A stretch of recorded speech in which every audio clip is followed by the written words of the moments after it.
Gumagawa tayo ng asado feeling ng ating siopaw. Ito yung bawang at saka sibuyas. Ito is pork asin. Lang natin siya. Sangkutsa lang natin siya bago natin lagyan ng mga spices.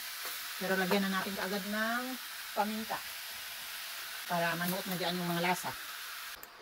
Ito ang gamitin natin dahil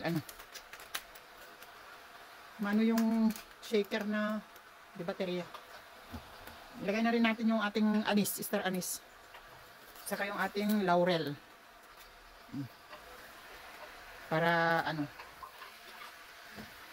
yung flavor niya is manuot-nuot na dyan sa ating karne. Lagyan natin siya ng asin. 1 teaspoon na asin. Para magkalasa. Lagay na rin natin yung oyster sauce. Bali, half cup. Ayan guys. Lagyan na natin siya ng tubig. Lagyan natin siya ng 2 cups. Palambutin natin. Takpan muna natin siya. Ayan guys. Palambutin lang natin siya. Maglagay tayo ng konting asukal. Mga 3 tablespoon.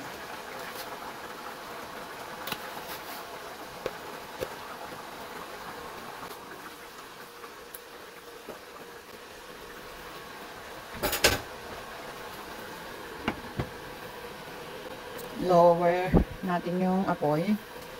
Tapos lutuin siya, palambutin natin yung karne. Okay guys, ito luto na ang ating asado. Ngayon, ang gagawin natin, kukuha tayo ng konting sabaw. At yun ang gagawin nating sauce.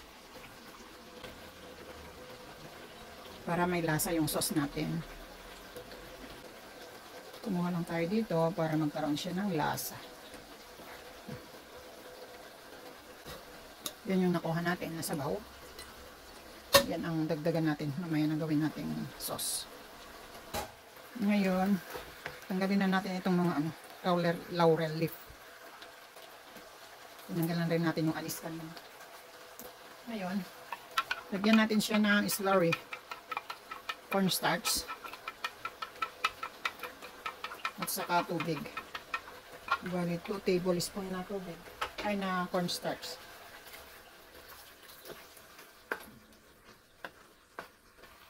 Para lumapot yung ating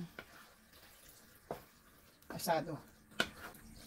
Lutuin lang natin yung niya ng saglit. Yung cornstarch niya. Lutuin lang natin siya.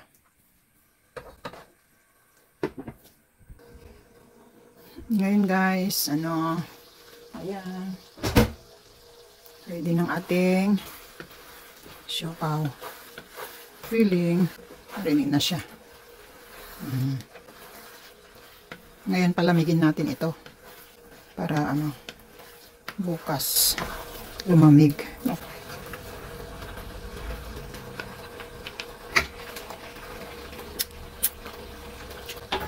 Sarap ang ating siopaw, ang ating filling. Ayan. Palamigin natin. Saka natin i-gawin yung ating sauce. Ito yung kinuha natin, konti. Dagdag tayo ng 3 cups.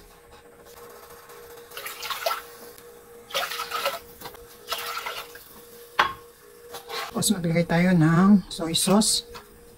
1/4. 1 cup. Ayan. Kulang-kulang na 1 cup. Masukal natin.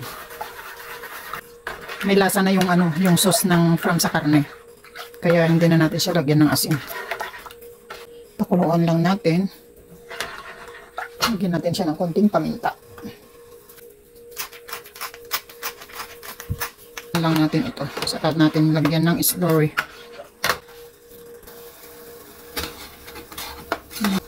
Ngayon, mag-dilute tayo ng tapioca or cassava starch, cassava flour.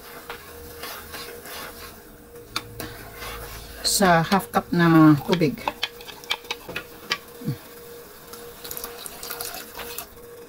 Tignan natin kung lalapot siya. Hindi na tayo maglalagay ng mantika dahil may mantika na yung galing sa asado natin. Ayan yung ating sauce. May lasa yan dahil galing sa asado ang ating yung natin, pinampalasa natin. Okay, so itabi natin ito at gagawa tayo ng ating dough. Paluto na to. Patayin na natin yung apoy. Gumagawa tayo ng ating dough para sa ating siopaw. Nakagawa tayo ng yung 1 kilo, nakagawa tayo ng 36, 3 dozen.